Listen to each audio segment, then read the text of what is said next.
The stagecoach rattled through darkness, every bump sending sharp pain through Catherine's ribs. She pressed herself into the corner, one hand clutching her carpetbag, the other holding a shawl against her bruised jaw. 3 days had passed since she fled Chicago, 3 days since she'd watched Harold collapse in their parlor, whiskey bottle still gripped in his meaty fist. She hadn't stayed to see if he would wake. The moment his eyes closed, she'd grabbed what little she could carry and ran into the night, her wedding ring abandoned on the mantel like a curse finally broken. The advertisement had promised a new life. Respectable gentleman seeks wife for homestead in Montana Territory. Must be of good character and willing disposition. Catherine had been both those things once, before Harold's fists taught her that promises written in ink meant nothing when measured against a man's true nature. She'd answered that advertisement 4 months ago, traveling from her family's farm in Ohio with hope blooming in her chest like spring flowers. The wedding had been swift, performed by a judge who barely looked at her face. Harold had seemed kind enough during their brief courtship through letters, but the mask slipped the moment they were alone. Now she was running again, though this time she had no destination. The stagecoach driver had accepted her last few coins without question, perhaps recognizing the desperation in her eyes. He'd told her they were heading west through Dakota Territory, following trails that would eventually reach the gold camps. Catherine didn't care about gold. She cared only about distance, about putting miles between herself and the man who'd promised to cherish her but delivered only cruelty instead. Dawn broke across the plains in shades of amber and rose. Catherine watched through the window as the landscape transformed from settled farmland into something wild and untamed. The grass stretched endlessly, rippling like a golden sea beneath the wind. Buffalo grazed in massive herds that darkened the horizon. She'd never seen anything so vast, so free. For the first time in months, something other than fear stirred in her chest. The driver called down that they'd be stopping soon at a trading post. Catherine's stomach twisted with anxiety. Her coins were gone. She had nowhere to go, no plan beyond escape. What would she do when the stagecoach continued west without her? How would she survive alone in this wilderness? The questions circled her mind like vultures, but she pushed them away. Anything was better than returning to Harold's house, to that parlor where her screams went unheard behind closed curtains.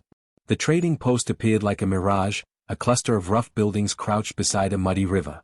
The stagecoach lurched to a halt, and Catherine climbed down on shaking legs. Other passengers dispersed quickly, eager to stretch and find refreshment. She stood alone with her carpetbag, watching the dust settle, feeling impossibly small beneath the enormous sky. A woman emerged from the largest building, wiping her hands on an apron. She had kind eyes and gray hair pulled back in a practical bun. "You look half dead, girl," she said, her voice carrying the rough warmth of someone who'd survived hard seasons. "Come inside. I've got coffee and bread." Catherine wanted to refuse, wanted to preserve what little pride she had left, but hunger won out. She followed the woman inside, into a dim room that smelled of tobacco and leather. Men gathered around a pot-bellied stove, speaking in low voices. They glanced at her with curiosity but said nothing. Catherine sank onto a bench, accepting the tin cup of coffee with trembling hands.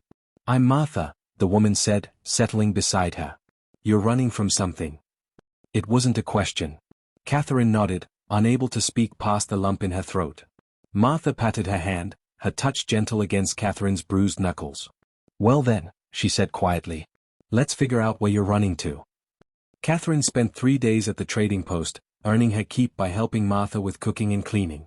The work was honest and hard, nothing like the suffocating idleness of Harold's house where she'd been expected to sit pretty and silent while rage built behind his eyes. Here, her hands stayed busy kneading bread, scrubbing floors, tending the small garden behind the building. Martha asked no questions about the bruises that yellowed across Catherine's skin, but her kindness spoke volumes. She found Catherine a spare dress, mended the tear in her shawl, and shared meals without expecting payment or explanations. On the 4th morning, a group of Lakota traders arrived. Catherine watched from the doorway as they approached on painted horses, their movements fluid and confident. She'd seen indigenous people before, passing through Ohio towns, but always at a distance, always viewed through the lens of fear and prejudice her father had instilled. These men carried themselves differently than anyone she'd known. They moved with purpose but without aggression, their eyes assessing the trading post with intelligence and caution. Martha greeted them in a mixture of English and Lakota words, clearly familiar with the routine. They'd brought furs and beadwork to trade for supplies, flour, sugar, ammunition, cloth. Catherine stayed back, uncertain of her place in this exchange, but she couldn't stop watching. One man in particular drew her attention. He was tall, perhaps 30 years old, with strong features and dark eyes that seemed to see everything at once. He spoke little, letting the others handle the bargaining, but when his gaze swept across the room and landed on her, Catherine felt something shift beneath her ribs. Not fear. Something else entirely. "That Standing Bear," Martha murmured, coming to stand beside her. "Chief of his band. Good man, honest trader. Known him for 5 years now." Catherine nodded, dropping her eyes. She'd learned the hard way that men's goodness often depended on circumstance and observer. But when she glanced up again, Standing Bear was still watching her, his expression unreadable. Then he turned back to the trading, and Catherine released a breath she hadn't realized she was holding. The Lakota stayed for several hours, sharing a meal that Martha prepared with Catherine's help. The food was passed around with easy camaraderie, though Catherine noticed the subtle tensions, the way Martha's husband kept his rifle close, the way the Lakota men positioned themselves with clear sight lines to the door. This was a friendship built on mutual need and careful respect, but trust remained fragile as spring ice. Afternoon shadows were lengthening when the sky began to darken. The change came swiftly, as weather often did on the plains. Wind picked up, carrying the metallic scent of approaching rain. The Lakota traders moved quickly to secure their horses and goods. Martha's husband started closing shutters, his weathered face creased with concern. "Big storm coming," he announced. "Everyone best stay put till it passes." Catherine had experienced storms in Ohio, violent thunderstorms that shook the farmhouse and turned roads to rivers. But she'd never seen clouds build with such menacing speed, towering into the sky like dark fortresses. Lightning flickered within them, still distant but approaching fast. The wind howled through gaps in the walls, making the trading post creak and groan. Standing Bear spoke rapidly to his men in Lakota, then turned to Martha's husband. "We shelter here. Course. Nobody should be out in this." They settled in for the duration, men from two worlds pressed together by nature's fury. Catherine busied herself helping Martha prepare more food, grateful for the distraction. The storm hit with explosive force, rain hammering the roof, wind screaming like a living thing.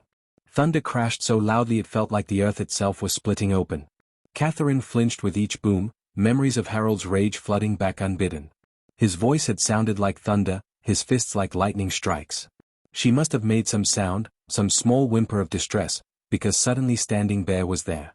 He'd moved across the room silently, despite his size, and now stood a respectful distance away, his dark eyes concerned. He didn't speak, didn't reach for her, just stood as a quiet presence between her and the storm's fury. Catherine met his gaze, seeing something there that made her breath catch. Recognition. Understanding. This was a man who knew what it meant to weather storms, both outside and within. The tempest raged for hours. Night fell completely, and Martha lit lamps that cast dancing shadows across the walls.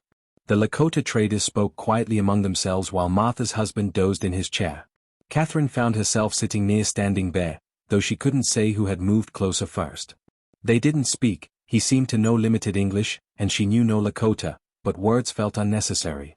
His presence was solid and calm, like a sheltering tree in high wind. Morning brought crystalline silence. The storm had passed during the night, leaving the world washed clean and glittering with moisture. Catherine stepped outside to help Martha assess the damage and stopped short, stunned by what she saw. The plains stretched before her in endless waves of green and gold, the grass heavy with raindrops that caught the rising sun like scattered diamonds. The sky was impossibly blue, scraped clean by the wind. Beauty like this seemed impossible after such violence, yet here it was, proof that survival could lead to something better. The Lakota prepared to leave, loading their newly acquired supplies onto pack horses. Catherine helped Martha in the kitchen, but her attention kept drifting to the activity outside. Standing Bear worked alongside his men, efficient and sure in his movements. She noticed small things, the way he checked each horse's load with careful attention, how the younger men clearly respected his authority without fearing it, the gentle way he calmed a skittish mare. These observations stood in sharp contrast to everything she'd known with Harold, who'd commanded through intimidation and ruled through violence. Martha noticed her distraction and smiled knowingly. "You're thinking about going with them?" Catherine's head snapped around. "I couldn't possibly. I don't know anything about their ways, their language, their kindness." Martha interrupted gently. "Their honor? Girl, I've known Standing Bear for years. His band trades here regularly, and I've never once seen him treat anyone with cruelty. Can't say the same for most white men who come through." Her eyes traveled to the fading bruises on Catherine's face. including whoever you're running from. It would be insane, Catherine whispered, but even as she spoke, something was unfurling in her chest. Hope, perhaps. Or possibility. I don't speak their language. I'd be completely dependent on their charity. You're already dependent on mine, Martha pointed out practically. At least with them, you'd be moving, putting real distance between yourself and your past. And Standing Bear's been watching you too. Haven't you noticed? Catherine had noticed, though she tried not to read too much into it. Those dark eyes had followed her movements throughout the previous day, thoughtful rather than predatory.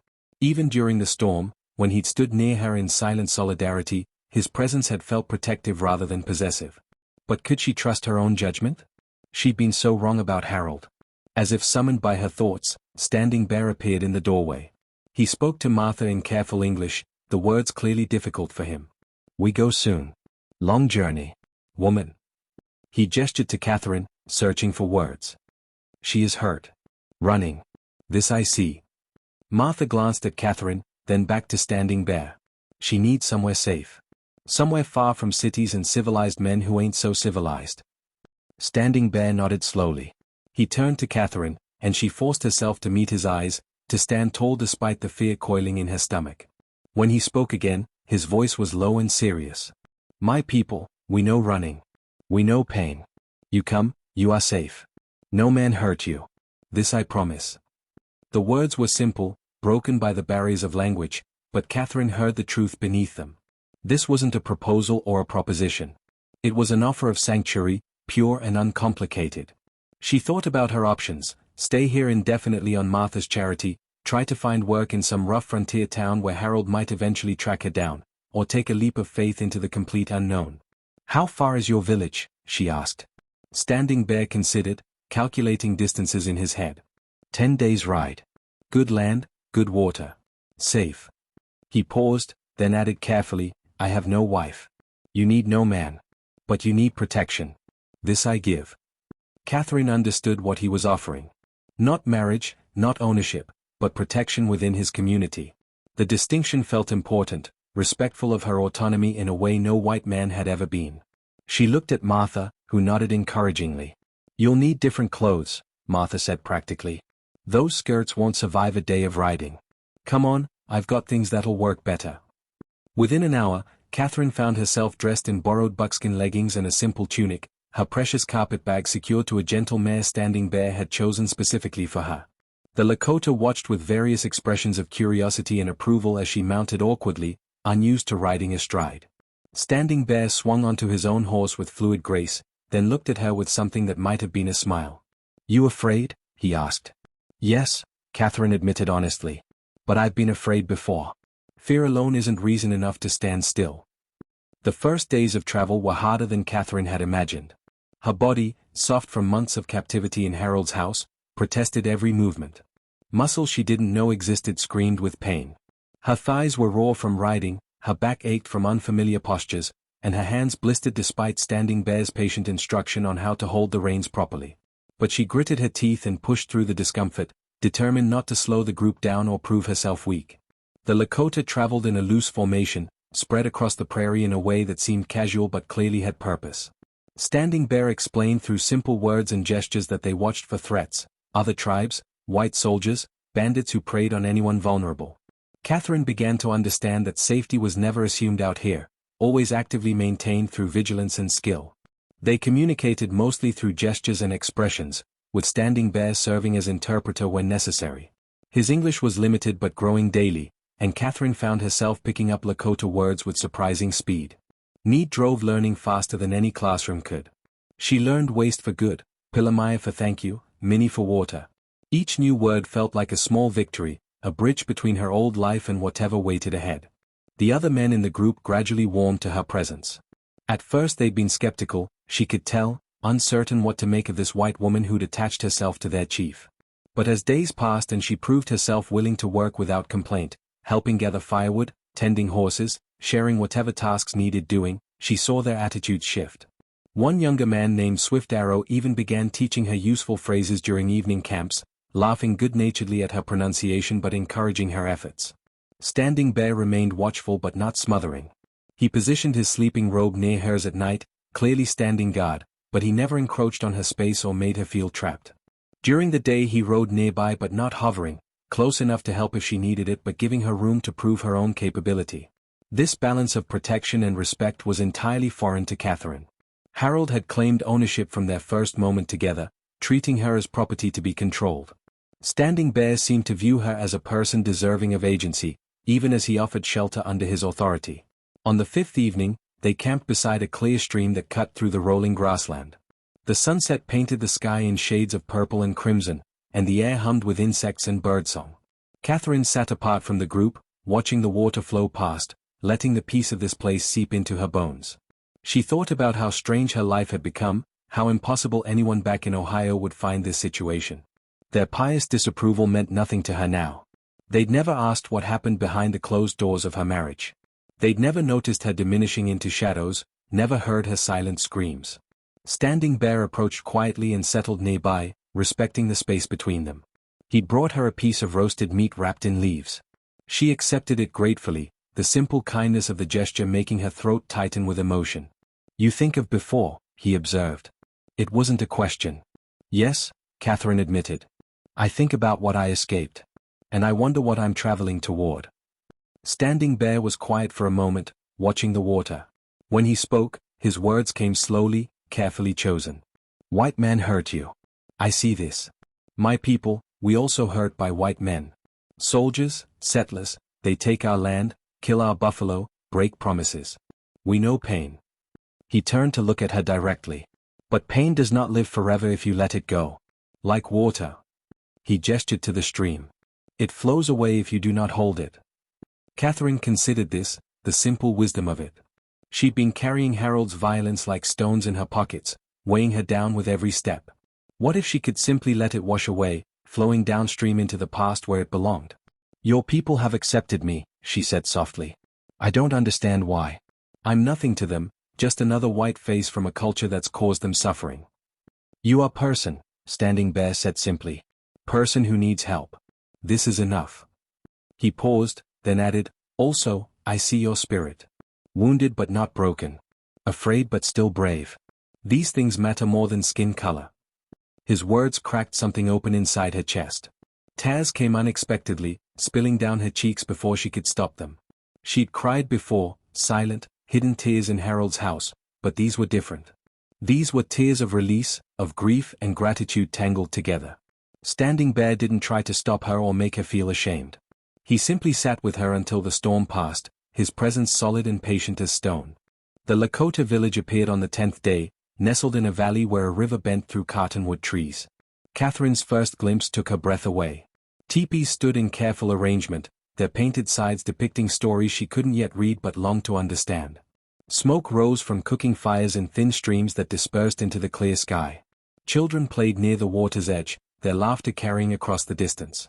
Dogs barked announcements of the returning party, and people emerged from their homes to greet the travelers. Catherine's heart hammered against her ribs as they approached. This was the moment of truth. Standing Bear had offered protection, but would his people accept her? Would they see her as just another white invader, a representative of everything that threatened their way of life? She straightened her spine, determined to face whatever reception awaited with dignity intact.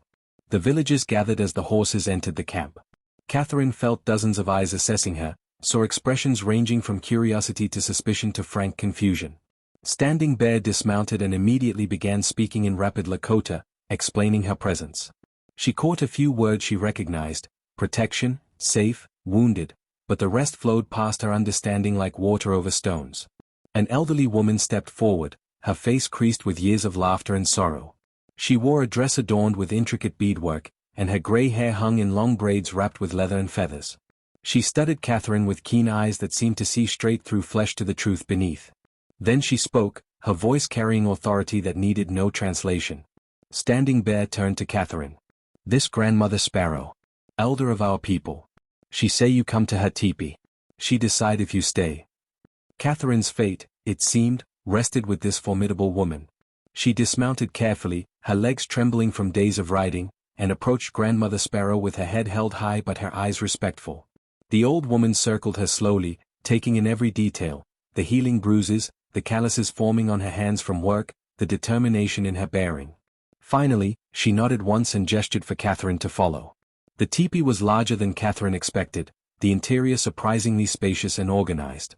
Buffalo robes covered the ground, and belongings hung from the support poles with practical efficiency. Grandmother Sparrow indicated Catherine should sit, then settled across from her with joints that creaked with age. She stared at Catherine in silence for what felt like hours but was probably only minutes. Then she began to speak, her words soft but insistent. Standing Bear had followed them inside. He translated haltingly. She say she see your wounds. Not just body wounds. Heart wounds. Soul wounds. She say these are wounds her people know well. She ask if you come to use us or to join us. There is difference. Catherine met the old woman's eyes directly. I come because I had nowhere else to go. But I don't want to take without giving. I want to learn your ways, to be useful, to belong somewhere that doesn't require me to make myself small. Her voice cracked slightly. I want to stop running and start living again. Standing Bear translated, and Grandmother Sparrow's expression softened almost imperceptibly. She spoke again, her tone gentler now. She say you speak truth. She see it in your eyes. She say broken things can be made strong at the breakpoint, like bone that heals. She teach you our ways if you teach her your stories. Exchange of knowledge, exchange of understanding. This is how bridges are built between different peoples. Relief flooded through Catherine so intensely she felt dizzy. Tell her yes. Tell her thank you. Tell her I'll work hard and honor what she teaches me. The months that followed transformed Catherine in ways she'd never imagined possible. Under Grandmother Sparrow's patient instruction, she learned to tan hides until they were supple as cloth, to prepare pemmican that would last through harsh winters, to recognize medicinal plants and prepare remedies. She learned the Lakota language with increasing fluency, discovering that words shape thoughts differently than English ever had. She learned their stories, their history, their spiritual beliefs that saw the sacred in everything from thunderstorms to the smallest insect. She also learned what community meant.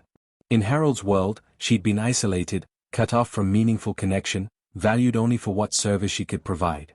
Here, every person contributed according to their ability, and those contributions were honored.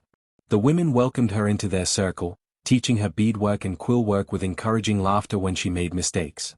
The children lost their initial shyness and began seeking her out, fascinated by her pale skin and strange accent. Even the men, initially wary, came to accept her presence as natural. Standing Bear remained a constant in her life, but their relationship evolved beyond protector and protected into something deeper. They talked during evening hours when work was done, sharing stories of their different worlds. He told her about his childhood, about the old days before white settlers flooded westward, about his dreams for his people's future in an increasingly hostile world. She told him about Ohio, about her family's farm, about the mail-order advertisement that had promised one thing and delivered another. They found common ground in unexpected places, both understood loss, both valued honor over comfort, both believed that survival required adaptation without abandoning core values. One evening, nearly a year after her arrival, Standing Bear found Catherine sitting outside Grandmother Sparrow's teepee, working on a pair of moccasins she was beading as a gift. The design incorporated elements from both cultures, traditional Lakota patterns intertwined with florals she remembered from Ohio embroidery. He settled beside her, watching her careful stitches in comfortable silence. "You are happy here?" he finally asked. Catherine considered the question seriously. Was she happy? The words seemed too simple for what she felt. She was healing. She was growing. She was becoming someone she'd never had the chance to be before, strong, capable, valued for her whole self rather than reduced to an object. "Yes," she said finally. "I'm happy. More than I ever thought possible after." She trailed off, but they both knew what she meant. "Good," Standing Bear said simply. Then, with unusual hesitancy, he added, "I wish to court you. Properly, in our way. Not as protection anymore, but as..." He struggled for the English word. "As heart companion." Catherine's hands stilled on her beadwork. Her first instinct was fear, that old familiar terror of belonging to someone, of giving a man power over her fate. But when she looked at Standing Bear, really looked at him, she saw nothing but respect in his eyes. This wasn't Harold's possessive claiming. This was an invitation, not a demand.